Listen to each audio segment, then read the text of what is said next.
بسم اللہ الرحمن الرحیم۔ آج ہم سے یہ سوال پوچھا جاتا ہے کہ شیعہ تراویح کیوں نہیں پڑھتے۔ اس سوال کا جواب جاننے کے لیے سب سے پہلے ہمیں یہ دیکھنا ہوگا کہ اس سلسلے میں پیغمبر اکرم صلی اللہ علیہ وآلہ وسلم اور اہل بیت علیہ السلام کا کیا موقف ہے، کیونکہ ہم فقط پیغمبر اکرم اور اہل بیت رسول علیہ السلام کے اتباع کے پابند ہیں۔ تراویح کہتے کسے ہیں؟ آج کی عام اصطلاح میں ماہ رمضان المبارک کی راتوں میں نوافل کو جماعت سے ادا کرنا تراویح کہلاتا ہے۔ شیعہ تراویح اس لیے نہیں پڑھتے کیونکہ زمانے رسول میں ایسی کسی نماز کا کوئی تصور موجود نہیں ہے۔ رسول اللہ نے اپنی حیات طیبہ میں کبھی نوافل کو جماعت سے ادا نہیں کیا، اور یہ شیعہ سنی کتابوں میں موجود ہے۔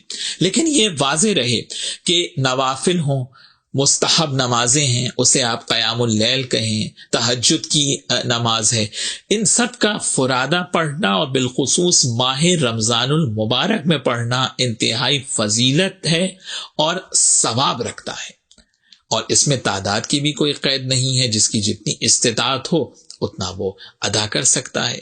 اہل بیت رسول نے تو رمضان المبارک میں 100 رکعت تک نوافل پڑھنے کی روایت ان سے موجود ہے کہ جس کو 30 دنوں میں تقسیم کر کے پڑھا جاتا ہے۔ مگر یہ یاد رہے کہ انہی نوافل کو جماعت سے پڑھنا بدعت ہے۔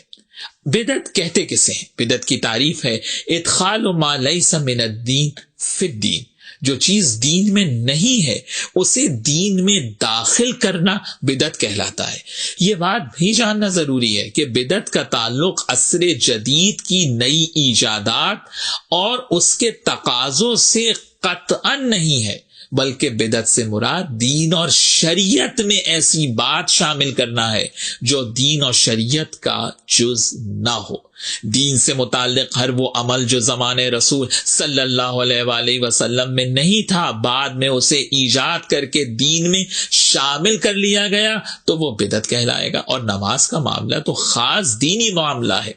آج میں پہلے مکتب اہل بیت کی کتابوں کے حوالے یہاں پہ دینا چاہتا ہوں۔ مستدرک الوسائل میں ملا حسین نوری نے امام جعفر صادق علیہ السلام کا قول نقل کیا کہ امام صادق علیہ السلام ارشاد فرماتے ہیں کہ میرے جد رسول اللہ صلی اللہ علیہ وآلہ وسلم نے ارشاد فرمایا کہ اے لوگوں، نوافل کو رمضان اور غیر رمضان میں جماعت سے ادا نہ کرو۔ بہار الانوار میں علامہ مجلسی نے امام صادق علیہ السلام کا قول نقل کیا کہ امام نے ارشاد فرمایا کہ رمضان کے دن کا روزہ واجب ہے، اور رمضان کی رات میں نوافل کو جماعت سے پڑھنا بدعت ہے۔ امام علیہ السلام نے ارشاد فرمایا کہ میرے جد رسول اللہ صلی اللہ علیہ وآلہ وسلم نے کبھی نوافل کی جماعت نہیں کرائی۔ مولا علی علیہ السلام نے اپنی ظاہری خلافت میں خطبہ دیتے ہوئے ارشاد فرمایا، الکافی کی 8ویں جلد میں یہ خطبہ موجود ہے۔ امام ارشاد فرماتے ہیں کہ واللہ لقد امرت الناس ان لا یجتمعوا فی شہر رمضان الا فی فریضۃ وعلمتموہم ان اجتماعہم فی النوافل بدعہ۔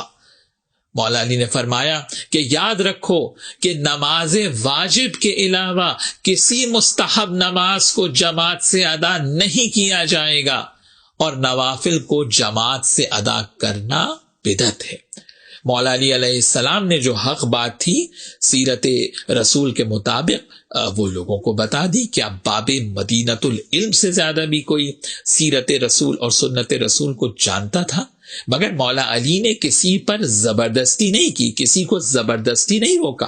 اس آیت کی بنیاد پر کہ جو آیت حضرت فاطمہ زہرا سلام اللہ علیہا نے رسول اللہ صلی اللہ علیہ وآلہ وسلم کے وصال کے بعد اپنے خطبے میں مدینے میں جس آیت کو پڑھا تھا، سورہ ہود کی 28ویں آیت مبارکہ، کہ جس میں ارشاد ہے فَأُمِّيَتْ عَلَيْكُمْ أَنُلْزِمُوكُمُوهَا وَأَنْتُمْ لَهَا كَارِهُونَ۔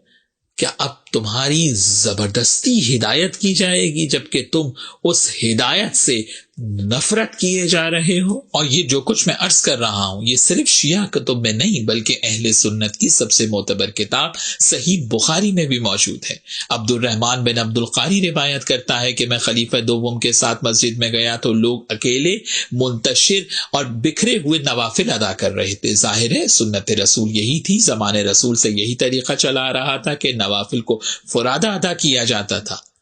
کہتا ہے کہ خلیفہ دوم نے ایک قاری کے پیچھے سب کو جمع کیا اور ان کی جماعت بنوا دی. اور جو جملہ کہا ہے وہ معروف جملہ ہے کہ نعم البدعۃ ھذہ. خلیفہ دوم نے اسے بدعت کہہ کر بتا دیا کہ یہ سنت رسول نہیں ہے. اور یہ میں نہیں کہہ رہا ہوں، صحیح بخاری کی شرح عمدۃ القاری شرح صحیح بخاری کے میں بدر الدین عینی نے اس کو لکھا ہے. وہ لکھتے ہیں کہ خلیفہ نے اسے بدعت اس لیے قرار دیا کیونکہ یہ رسول اللہ کی سنت نہیں ہے اور نہ ہی کبھی پیغمبر نے نوافل کو جماعت سے ادا کیا. تو جناب بدعت تو بدعت ہے، اب آپ بعد میں اس کی جو بھی تعویلات کریں.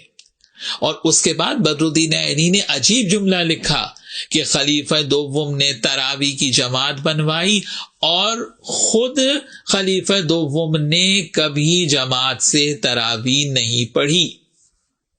اور خالی یہ شرح صحیح بخاری نہیں، اہل سنت کی دیگر کتب کے اندر بھی موجود ہے. اس کے بعد فتح الباری شرح صحیح البخاری میں ابن حجر عسقلانی نے اس کو لکھا ہے کہ پیغمبر اکرم کے زمانے میں نوافل فرادہ ادا کیے جاتے تھے. اس کے بعد ارشاد الساری لشرح صحیح البخاری میں شہاب الدین قسطلانی نے بھی اس کو لکھا ہے کہ رسول اللہ صلی اللہ علیہ وآلہ وسلم نے کبھی تراویح کی جماعت جو ہے وہ نہیں کرائی. اور صحیح مسلم میں بھی خلیفہ دوم کی روایت موجود ہے اور اس روایت کے ذیل میں امام نبوی لکھتے ہیں کہ محدثین کی یہ رائے ہے کہ نوافل کا گھر میں فرادہ انجام دینا افضل ہے. تو میں یہاں یہی کہوں گا کہ ماہ رمضان المبارک میں نوافل کو ادا کریں، مستحب نمازیں ہیں، قیام اللیل کریں، لیکن ایسے انجام دیں جو رسول اللہ صلی اللہ علیہ وآلہ وسلم کی سنت کے عین مطابق ہو.